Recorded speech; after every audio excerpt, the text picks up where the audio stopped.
दोस्तों, नेपाल में जो कुछ भी हो रहा है वो किसी भी हाल में इग्नोर नहीं किया जा सकता, खास तौर पर ऐसे देशों के लिए जहां पर जेनजीज की यानी कि युवाओं की आबादी सबसे ज्यादा है। क्या आप जानते हैं दोस्तों, भारत दुनिया का इकलौता ऐसा मुल्क है जहां जेनजीज यानी कि साल 2000 बाद के पैदा हुए सबसे ज्यादा जनसंख्या के लोग रहते हैं, जिन्हें हम first time second time voter कहते हैं।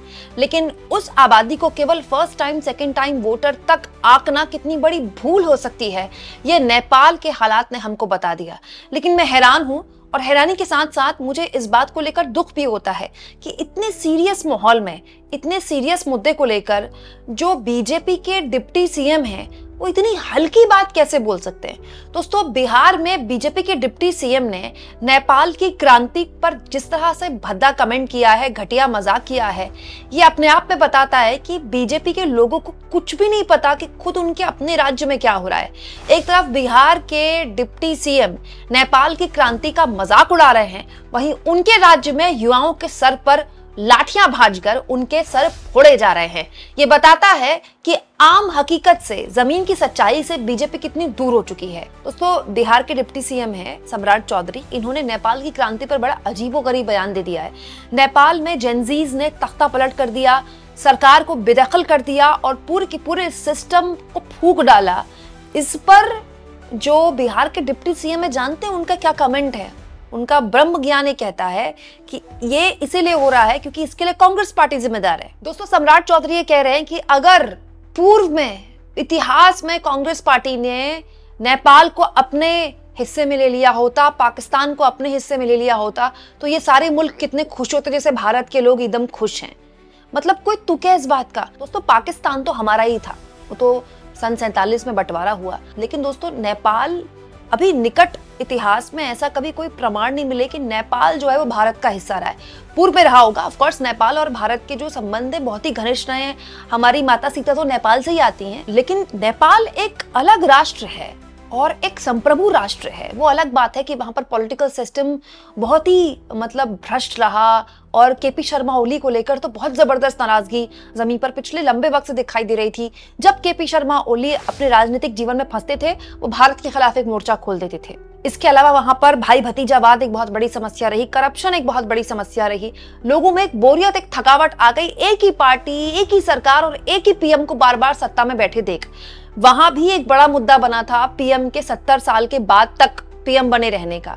लेकिन अजीब बात देखिए कि इन तमाम चीजों को एड्रेस करने के बजाय सम्राट चौधरी कह रहे क्योंकि पूर्व में, पता नहीं कौन सा पूर्व था वो, सम्राट चौधरी कह रहे पूर्व में कांग्रेस पार्टी ने नेपाल को भारत का हिस्सा नहीं बनाया, पाकिस्तान को भारत का हिस्सा नहीं बनाया, देखिए इसीलिए ये लोग इतने परेशान हैं। जबकि असली परेशानी दोस्तों सम्राट चौधरी के सामने तब खड़ी होनी चाहिए जब जिस पटना में वो बैठे हैं, उस पटना में युवाओं के सर फोड़े जा रहे हैं। दोस्तों, कल बीजेपी के दफ्तर के बाहर संविदा कर्मचारी धरने पर बैठे, तो जानते हैं पुलिस ने उनके साथ क्या किया? दोस्तों, पुलिस ने उन लोगों पर लाठियां भाज दी, कईयों के सर फूट गए। बिहार में बीजेपी के जो दफ्तर है उसके बाहर पटना में यहाँ पर जमीन सर्वे के संविदा कर्मचारियों ने धरना कर रहे थे। पिछले लंबे वक्त से ये अपनी मांगों को लेकर जबरदस्त तरीके से विरोध कर रहे हैं। उसके बाद वो भाजपा दफ्तर के बाहर पहुंचे तो इन्होंने आंदोलन अपना तेज कर दिया। शांतिपूर्ण तरीके से आंदोलन चल रहा था, लेकिन पुलिस ने इन्हें हटाने के लिए पहले भीड़ को तितर बितर किया और उसके बाद कई संविदा कर्मचारियों पर लाठियां भाजी गई हैं। बकायदा वीडियोज है, मैं आपको दिखा भी नहीं सकती, इतनी एग्रेसिव वीडियोज हैं। तो पुलिस पकड़ पकड़ के संविदा कर्मचारियों के सर पर लाठियां मार रही, कईयों के सर फूटे, चोटें आई हैं कईयों को। हैरानी इस बात की है कि सम्राट चौधरी बैठकर नेपाल की क्रांति पर इतनी वाहियात बात बोल रहे हैं जिसका कोई न सर है न पैर है, जबकि खुद उनके उसी पटना में खुलेआम पुलिस संविदा कर्मचारियों के, इस देश के जवान खून पर सर पर लाठियां भाज रही है। अब इसके लिए भी कांग्रेस जिम्मेदार है क्या, या इसके लिए भी नेहरू से इस्तीफा मांग लिया जाए? दोस्तों, यही नहीं, बिहार में तो लॉ एंड ऑर्डर लगता है मजाक बनकर रह गया। सम्राट चौधरी जिस सरकार के डिप्टी सीएम है, उस सरकार के रहते हुए एक हफ्ते के भीतर 3 आरजेडी नेताओं की हत्या हो चुकी है। दोस्तों, कुछ घंटे पहले खबर आई है, आरजेडी के एक नेता हैं राजकुमार राय उर्फ आलापार, 6 राउंड फायर किए गए उन पर, निर्मम तरीके से उनकी हत्या कर दी गई। ऐसी तस्वीरें जो मैं आपको दिखा भी नहीं सकती। बताइए दोस्तों, लॉ एंड ऑर्डर एक बहुत बड़ी समस्या बन चुका है बिहार में। संविदा कर्मचारियों के सर पर लाठियां भाजी जा रही हैं। किसकी सरकार द्वारा? डबल इंजन सरकार द्वारा, नीतीश कुमार और भाजपा की सरकार द्वारा। और नीतीश कुमार और भाजपा की सरकार के डिप्टी सीएम क्या कह रहे हैं जेनजीज ने जो आंदोलन किया नेपाल में, उसके लिए कांग्रेस जिम्मेदार है। दोस्तों, हमारे राजनेताओं को ना बड़ा सीरियसली समझना और सोचना चाहिए और इस देश की जनता की चेतना को इतने हल्के में नहीं लेना चाहिए कि कुछ भी बोल दो, कुछ भी बयान दे दो तो देश की जनता उसको सीरियसली नहीं लेगी। ऐसा नहीं करना चाहिए।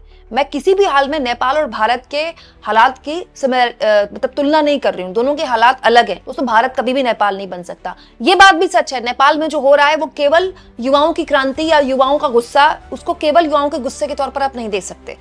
ये एक पैटर्न है जो पहले श्रीलंका में हुआ, फिर बांग्लादेश में हुआ, अब नेपाल में हुआ। विदेशी ताकतों का हाथ आप इस पे बिल्कुल दरकिनार नहीं कर सकते, लेकिन ये केवल विदेशी ताकतों के हाथ से नहीं हो सकता। जमीन पर तो गुस्सा था ना, ये तो सच्चाई है। सोशल मीडिया का बैन उसने ट्रिगर का काम कर दिया, उसमें आग मतलब घी डालने का काम कर दिया आग में, जिसकी वजह से जो जेनजीज थे वो सड़क पर उतर गए। लेकिन ये तो सच्चाई है ना कि जब संसद आप फूंक रहे हैं, मतलब आपको आपकी व्यवस्था पर ही भरोसा नहीं रह गया। संसद फूंकने का क्या औचित्य, संसद के अंदर तोड़फोड़ करने का क्या मतलब? तो जिस देश से के पीएम को भागना पड़ जाए अपनी जान बचाने के लिए, सोचिए कितना गुस्सा वहां के पीएम के खिलाफ जनता के बीच में होगा।